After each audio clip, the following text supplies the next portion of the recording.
আজকের গল্প বাবুরাম মণ্ডলের লেখা অবলম্বন। এত বড় বাড়িতে একা থাকা সত্যি কষ্টের, ভয়ের। বিশেষ করে বাবা মা অফিস চলে যাবার পর। তখন আরিয়ার কাছে বাড়িটা মরুভূমি।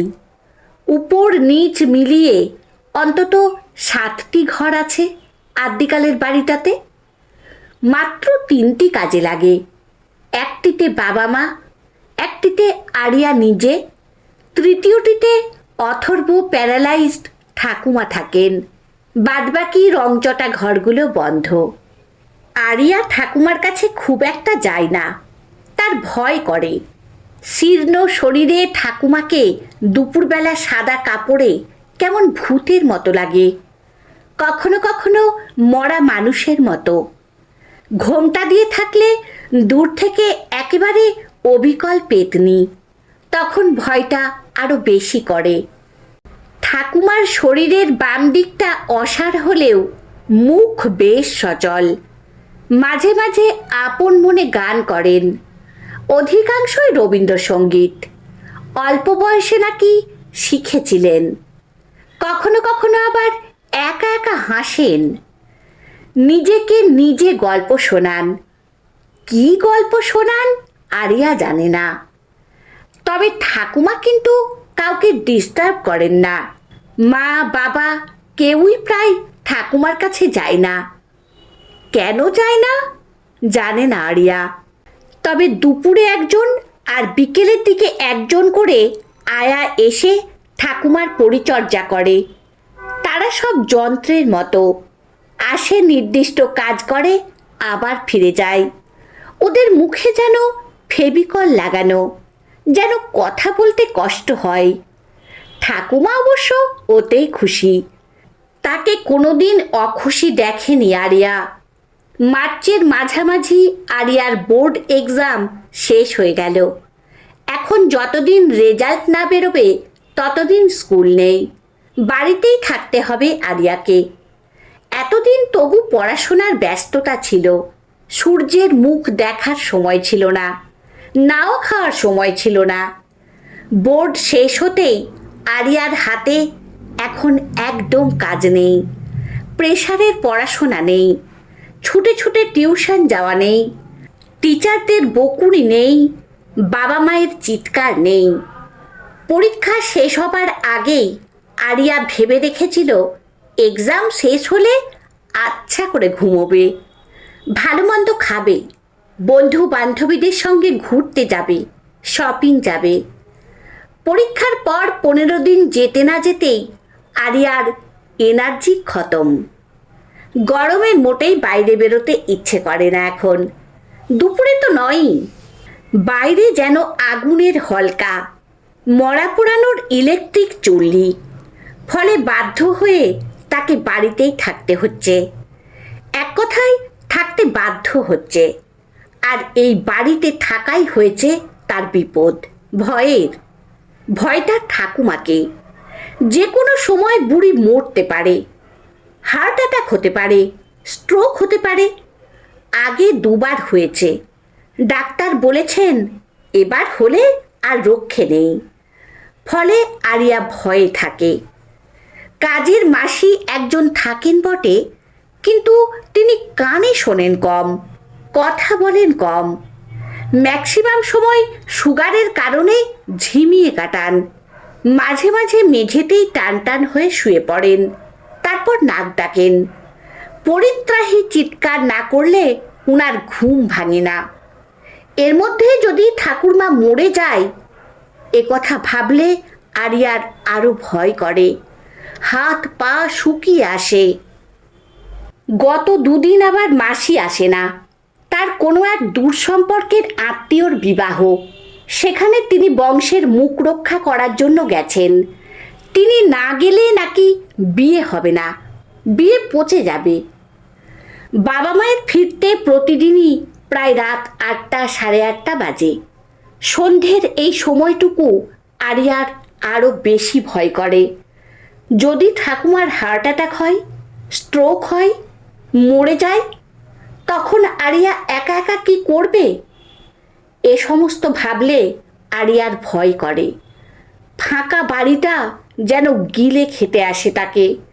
একদিকে ঠাকুমার সাদা কাপড়ে ঢেকে পড়ে থাকা, অন্যদিকে বাড়ির গভীর নির্জনতা তার ভেতরে একটা অদ্ভুত চাপা আতঙ্কের জন্ম দেয়।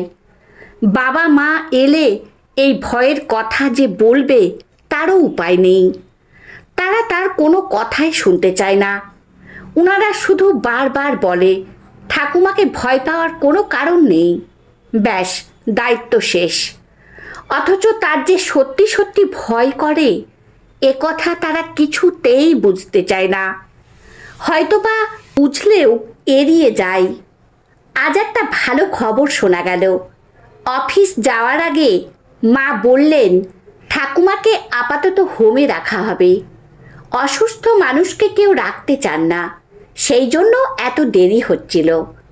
তবে উত্তর হাসিয়ার একটি হোম রাজি হয়েছে, আর দুদিন পরেই নিয়ে যাবে। আরিয়া খবরটা শুনে খুশি হলো।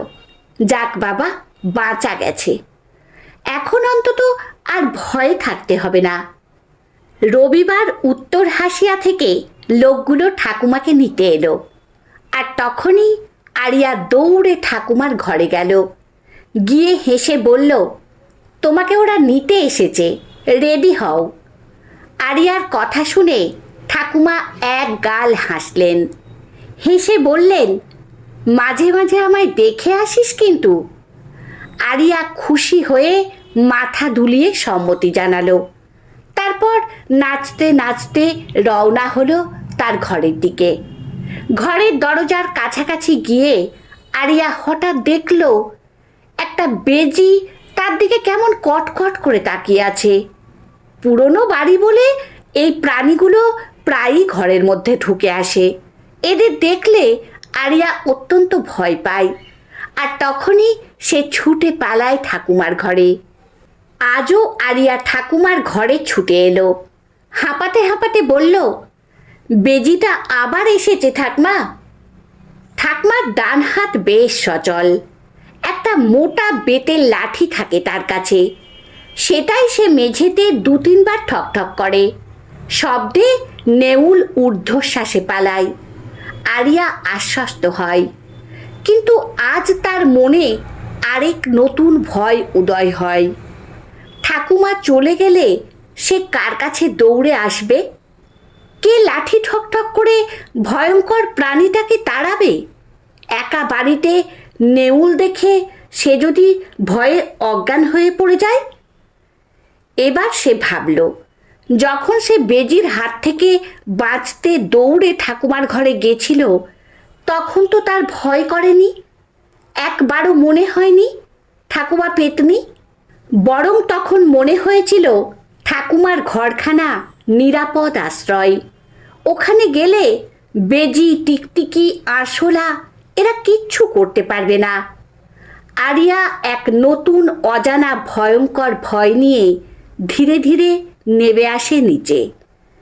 যেখানে ঠাকুমার জন্য গাড়ি অপেক্ষা করছে, বাবা মা কথা বলছেন তাদের সঙ্গে। আরিয়া এসে মায়ের একটা হাত ধরে, তারপর টানতে টানতে নিয়ে আসে নিজের ঘরে। অনেকক্ষণ চুপ করে বসে থাকে মায়ের সামনে। তারপর বলে, মাগো, ঠাকুমাকে হোমে দিও না।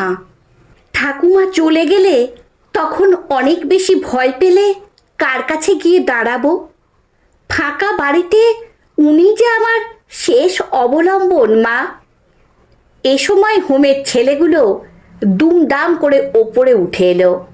লোকগুলো বলশালী, তাদের হাতে ট্রেচার। এদের দেখে আরিয়া আরও অনেক ভয় পেয়ে গেল। এরপরে টিকটিকি, বেজি দেখলে কার কাছে গিয়ে দাঁড়াবে সে? একা থাকলে ভয়ে মরেই তো যাবে।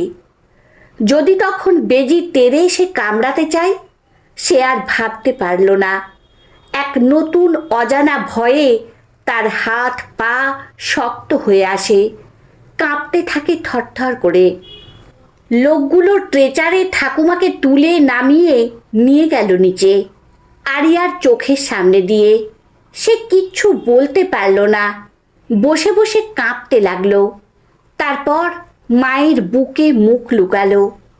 1 মিনিটও হয়নি, হঠাৎ সে মায়ের বুকের ভেতর থেকে চিৎকার দিয়ে উঠল, ঠাকুমা, ঠাকুমা, দেখো বেজিটা আবার এসেছে। বলেই সে মাকে ঠেলে ফেলে ঠাকুমার ঘরে দৌড়ে এলো। চিৎকার করে ডাকতে লাগলো, ঠাকুমা, ঠাকুমা, বেজিটা আবার এসেছে।